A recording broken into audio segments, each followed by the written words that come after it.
Shalom, Uvracha Rev Tov et Shavua Tov en ce Motzei Shabbat 8 janvier et déjà 7 du mois de Shvat L'chaim Tovim ou Shalom. Shiur acheté ce soir par Hana Ayash pour la Haskara. Ce soir puisque c'est pour demain, donc déjà ce soir, Viviane Bat Elena, Zichrona Livracha, Roh Hashem Tenachena Began Eden Elion, Vechol HaSharvot Ima, Bichlal Arachamim Vaselichot, Vechen Yehi Ratzon, Venomar Amen, Tiesh Matatzor HaChaim, Velo Neda Yoter, Dava Be'ezrat Hashem. On sera l'élévation de l'âme chez le Kol Mete Israël Bichlalam, Hashem Atov, Julo Yom Tov, Ben Yasmin Adam Mordechai, Ben David Atchia, Gérard Grulik, Eli Elman, Ben Mazal, Sarah Bat Achnina, Sassan Bat Esther Alevi, Nelly Bat Sheba, Alea Shalom. ובכן, לאלף אלפי הבדלים, לרפואה שלמה של כל חולי ישראל, בזכות הבעל שם טוב, בעזרת השם, dont on va raconter ce soir une jolie histoire, on pensera à tous les malades d'Israël, בעזרת השם מורתימי, שרת עליה, בת אפרת מרים, ינאי בן אסתר, חיילי ברכה בת ויתנה שרון, ינון חי בן רוטיב, חיה רוחמה אסתר בת רבקה, ברוך בן רות סופן, מאיר בן רות סופן היקר, שמעיה שלמה בן ז'ואנה יונה חנה, אסתר בת Rivka bat Esther, et Esther bat Marianne Myriam, à qui on souhaite une très très très grande rifouach lemach lama meira, Bezrat Hashem Itbarach, et que, comme on le disait tout à l'heure, l'étude de ce soir, cette belle histoire du Baal Shem Tov, Yalet Nishmata shel Viviane bat Elena, Alea Shalom, dont c'est la Haskara ce soir, et surtout, avec l'aide d'Hachem, une très grande réussite sur tous vos chemins, Kol Am Israël, Kol Bene Israël, par le mérite de cette extraordinaire ségoula de raconter tous les Motzei Shabbat avec un régal, puisque les histoires du Baal Shem Tov sont non seulement pleines de moralité, de démouna, de force, de kedusha, et donc Be'ezrat Hashem, que cela vous apporte tous les bonheurs du monde, Zivug Agun, Briyut Etana, Richut Yamim, Parnassa Veshefa Veirat Shamaim, ou Geoula Shlema. Et n'oubliez pas mardi de lire Be'ezrat Hashem,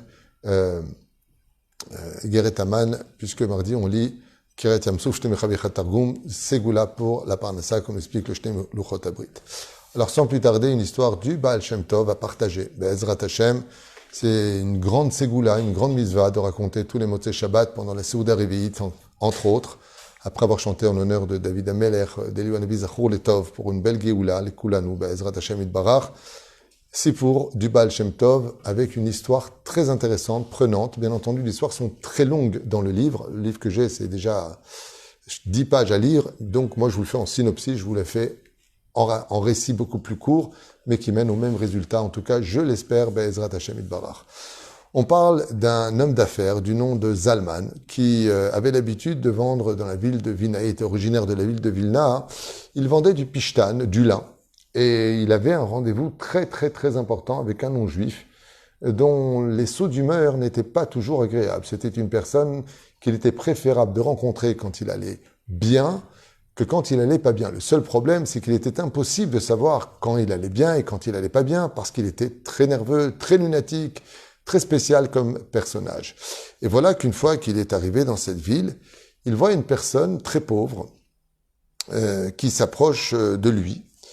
Et qui lui demande une nedava. Donc il vient le voir et lui dit, alors qu'il est sur la route pour aller voir son affaire avec le non-juif, est-ce qu'il peut lui vendre ou pas de la marchandise, et dans quelles conditions il pourrait les acheter ou autre. Et ce pauvre vient le voir et lui dit, est-ce que vous pourriez m'aider en me donnant une pièce? On l'appelait Akabetsan, c'était le nom de cette personne, Akabetsan, celui qui bénissait, enfin vous allez le comprendre dans l'histoire. Et donc, ce juif, Zalman, le regarde comme ça et il lui dit « Ok, moi je vais te donner une pièce, pour que tu puisses acheter ton pain pour aujourd'hui. Mais toi, qu'est-ce que tu vas me donner ?» Et le pauvre le regarde comme ça et lui dit « Moi, si vous voulez, vous me donnez une pièce et je vous fais une bracha. » Alors il lui dit « Manienne, je te donne de l'argent et toi tu me fais une bracha ?» Et il lui a dit « Étant pauvre et n'ayant rien sur moi, la seule chose que je puisse vous donner, c'est une bénédiction. » Zalman accepte le deal et lui donne une pièce. Et Zalman lui dit, tout simplement de tout son cœur, « Yehi Ratzon, que vous réussissiez sur tous vos chemins. » Il dit « Amen », c'est tout. Il lui dit « Je suis pas rabbin, c'est tout ce que je sais dire. » Et voilà que Zalman se rend au rendez-vous avec ce non-juif, avec qui il avait l'habitude de traiter une fois par mois, et ça se passait pas tout le temps bien, voire même très mal des fois, voire perdant pour lui. Et voilà que le non-juif l'accueille comme si qu'il recevait un roi.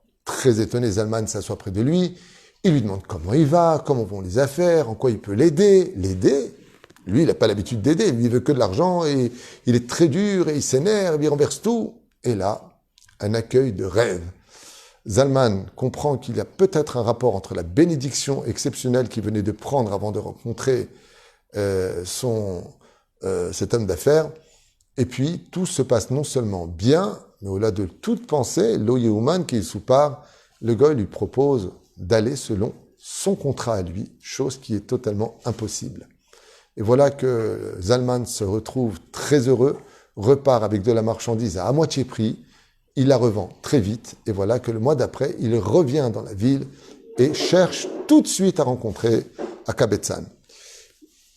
Il va à droite, il va à gauche, il le cherche, et il le trouve. Voilà que quand il le trouve, il dit « Ah, viens, il faut que je te parle. » Alors, bouge pas. Il lui sort une pièce, il lui met dans les mains, il lui dit « Hey, tu dois me bénir. » Il lui dit « Yiratson, qu'Akadosh Baruch Hu vous ouvre les portes de la réussite sur tous vos chemins. » Et là, fier et content, il l'embrasse sur le front, et Zalman court vers une autre affaire, et il réussit exactement la même chose, là où les autres ont échoué, lui réussit. Et voilà que de jour en jour, de semaine en semaine, et de mois en mois, Zalman devient immensément riche, car il a pris le minhag d'aller à chaque fois prendre une bénédiction de ce pauvre spécifiquement parlant, et d'aller faire uniquement après des affaires.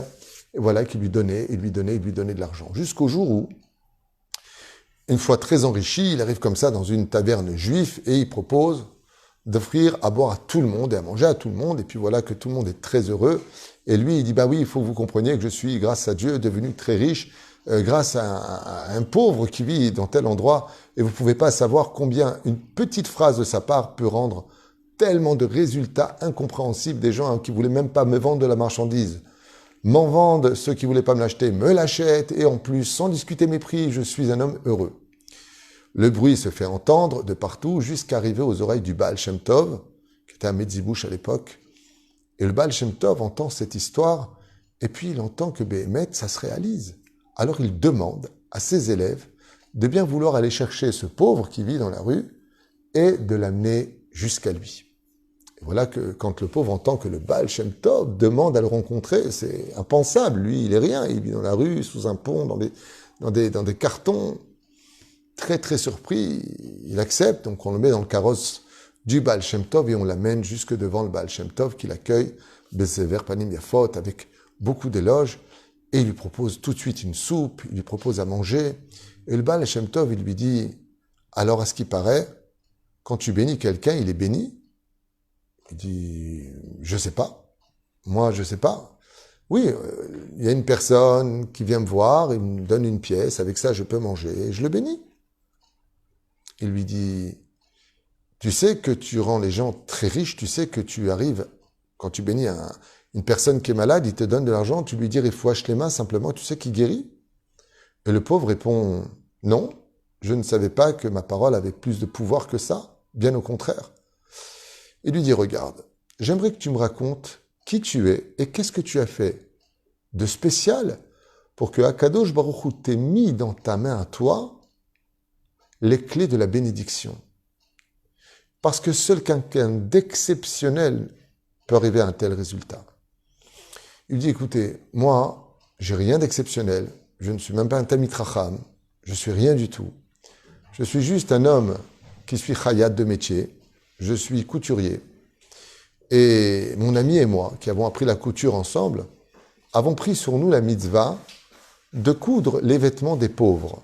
Ce qui fait que comme il n'avait pas de quoi payer, mon associé et moi, toute notre vie, dans notre petit coin, on recevait les habits déchirés, décousus, des personnes les plus démunies de la ville, qui savaient que chez nous, on pouvait le leur coudre. Et voilà ce qu'on a fait. On leur a toujours cousu les habits, moyennant une pièce qui équivalait à peine au travail produit, le fil à acheter, le temps qui avait été fait. En deux mots, on vivait extrêmement pauvrement. Et le Baal Shem Tov lui dit comme ça, il dit c'est une grande mitzvah, mais non, il y a un truc qui ne va pas. Il dit mais j'ai pas fini, je vais vous raconter la suite. Au bout d'un moment, alors que nous crevions de faim, on a décidé de quitter ce lieu-là, car Meshane Makom, Meshane Mazal, et de partir de ville en ville proposer notre savoir-faire de couturier. Et on arrivait un jour dans une très grande ville où on a rentré comme ça dans une poudak, dans une espèce d'auberge de juifs, et on a commandé une soupe. Et en commandant la soupe, on s'est rendu compte que l'aubergiste juif, avec sa petite barbe et ses péotes, était très triste, extrêmement triste. Et sa femme semblait elle-même pleurer. Alors on est parti les voir en leur demandant en quoi on pourrait vous rendre service. Et ils nous ont dit, oh, ça vous regarde pas, on essaierait de s'arranger, Dieu nous aidera si Dieu veut. Il dit, mais qu'est-ce qu'il y a? Il dit, le problème qu'il y a, c'est que le gouverneur de cette ville doit marier sa fille et il exige des couturiers chez les juifs, car les juifs ont rapport avec les vêtements, souvent ils travaillent dans le prêt-à-porter, et il a exigé qu'on lui trouve des couturiers de très très très haut niveau, et pour l'instant, tout ce qu'on a pu leur proposer, non seulement ont été chassés à coups de bâton, mais maintenant sa colère est très très grande contre nous, au point où il veut nous renvoyer de cette auberge. Et donc on est complètement perdu. Et à ce moment-là, lui il sourit et il dit à l'aubergiste, écoutez, vous avez bien fait nous raconter votre histoire, parce que mon ami et moi, on est couturiers. Là, l'aubergiste les regarde avec des vêtements si pauvres, il dit, vous êtes des couturiers, vous? Il dit, oui. Dans notre petite mallette ici, nous avons le fil, nous avons le ciseau, nous avons les règles, nous avons les aiguilles, on a tout. On peut tout à fait, peut-être, être les hommes de recherche pour ce gouverneur qui veut marier sa fille. À ce moment-là, la femme de l'aubergiste dit, de toute façon, on n'a rien à perdre, envoie-les. Et voilà que les deux pauvres, qui étaient donc couturiers, arrive, tape à la porte et dit oui, il dit voilà, nous sommes envoyés par l'aubergiste et son épouse parce que, à ce qui paraît, vous auriez des vêtements à faire pour votre fille qui va se marier, vous voulez des vêtements de haut standing et nous sommes couturiers professionnels. Et il regarde comme ça, il voit deux clochards devant lui, il leur dit bon écoutez, mettez-vous dans le coin, je vous amène du tissu et faites-moi une belle robe, taille un telle chose, c'était quand même assez pudique encore à l'époque, et voilà que les deux couturiers se mettent à travailler. Et la robe qui sort éblouit, pas simplement les yeux du gouverneur, mais de son épouse, des frères, des sœurs. Et la Kala craque totalement sur la robe. Alors qu'est-ce que fait le gouverneur? Il leur dit, écoutez, je suis tombé sur deux experts, je vais vous garder encore un petit peu, mais je vous paierai bien. Autant je sais être dur, autant je sais récompenser. Vous allez faire les vêtements de toute ma famille. Et voilà que les deux couturiers se sont mis à l'œuvre, ayant reçu maintenant la table qu'il fallait comme il fallait pour travailler, tous les éléments nécessaires, le temps nécessaire, et voilà que, après avoir fait toutes ces belles robes, pour les filles, les petites filles, tout le monde a eu ces vêtements, y compris lui-même le gouverneur, ils s'en retournent très très très heureux et proposent de les payer chacun une très très belle somme d'argent. Non seulement cela, mais l'aubergiste et son épouse reçoivent une missive d'encouragement et de remerciement de la part du gouverneur, qui non seulement n'est plus fâché, mais de qui plus est, promet de ne pas leur faire de mal et qu'ils pouvaient garder cette auberge. Tout le monde était très content. Seulement voilà qu'en partant de chez le gouverneur, il constate que le gouverneur était en train de parler avec un facteur, enfin une personne envoyée par un autre gouverneur d'une autre ville, à propos d'une famille qui aurait été jetée en prison parce qu'ils n'avaient pas payé les loyers d'un lieu qu'ils occupaient qui appartenait au gouverneur. Et la somme exigée était de 300 roubles, ce que Dafka, les deux couturiers, avaient reçu. À ce moment-là, lui raconte au Baal Shem Tov, je lui dis, écoute, j'ai dit à mon associé, regarde, on a pris toi et moi une très jolie somme d'argent. Tu veux pas qu'on prenne notre argent et qu'on fait moitié-moitié, on paye les 300 roubles pour libérer un juif qui est jeté dans un trou, tu sais comment il nous traite, tu sais qu'il doit être dans le froid, il doit souffrir, il y a une mitzvah de sauver un frère juif. Et à ce moment-là, mon associé m'a dit, écoute, jusqu'à aujourd'hui, on a été associés, mais aujourd'hui, on se sépare. Moi, j'ai une femme et des enfants qui ont faim dans mon village. Ils m'attendent. Je gagne enfin de l'argent. J'ai enfin l'occasion de pouvoir m'enrichir, d'acheter une vraie boutique, des vêtements. C'est pour moi le loto de ma vie. Tu me demandes de laisser tomber tout cela pour sauver un juif, mais d'abord sa famille avant les autres. Il lui dit, je te comprends, mon associé. toutes les réussites pour toi, mais moi je ne peux pas laisser un juif dans un trou et retourner chez moi, c'est pas possible. Mon associé est rentré chez lui et effectivement, j'ai appris qu'il a ouvert sa boutique et qu'il s'est immensément enrichi. Tandis que moi, les 300 roubles que j'avais eus de tout ce travail fourni, d'avoir cousu toutes ces robes et ces vêtements pour le gouverneur et sa famille, eh bien, j'ai repris cette somme-là et je suis parti jusque dans la ville du gouverneur payer la rançon de ce juif qui a été libéré grâce à cet argent. Le gouverneur non juif a été tellement surpris quand je lui ai dit que je ne le connaissais pas.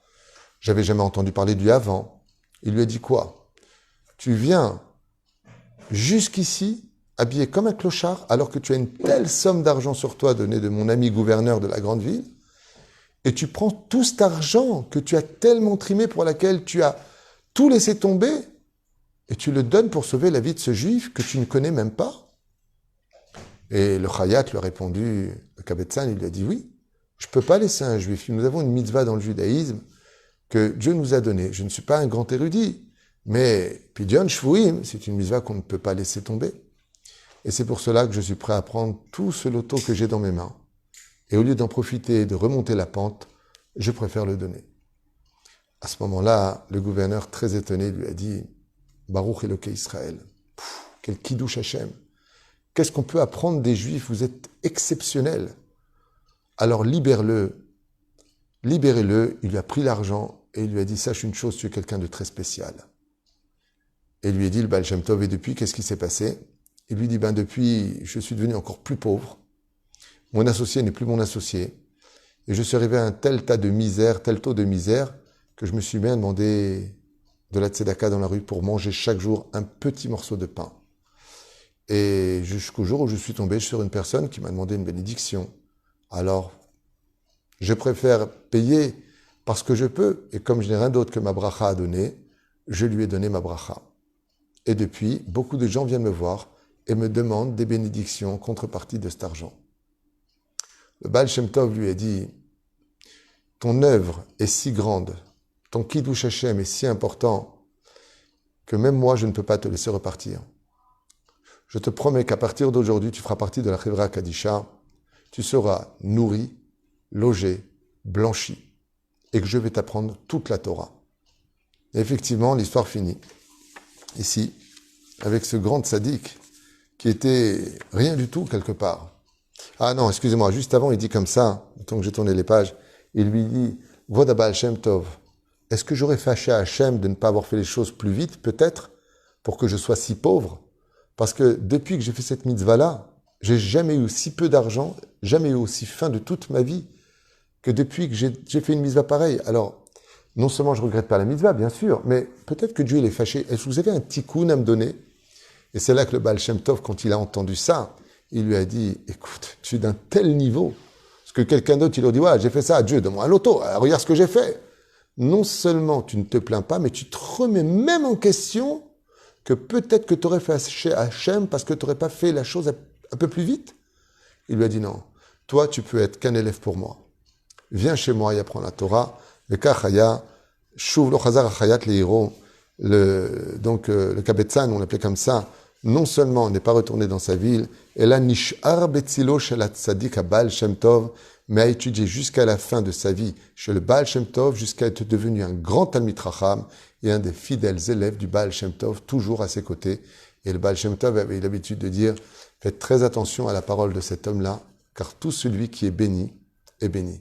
Alors, Yeritzon, Bezrat Hashem Itbarach, que par le mérite de ce Talmid du Baal Shem Tov, le Kabetzan, בעזרת השם יברך אתכם בשמיים, בפרנסה בשפע, באריכות ימים, ביראת שמיים, ותזכו לכל מיני דמתה וגאולה שלמה, car si les tzadikim de leur vivant peuvent aider ceux qui sont sur terre, à plus forte raison quand ils sont juste à côté d'Akadosh Baruch Hu, et qui peuvent prier pour tous ceux qui entendront cette histoire. ברכה והצלחה, ובעזרת השם ישועות ונחמות לכולנו. שבוע טוב ובשורות טובות.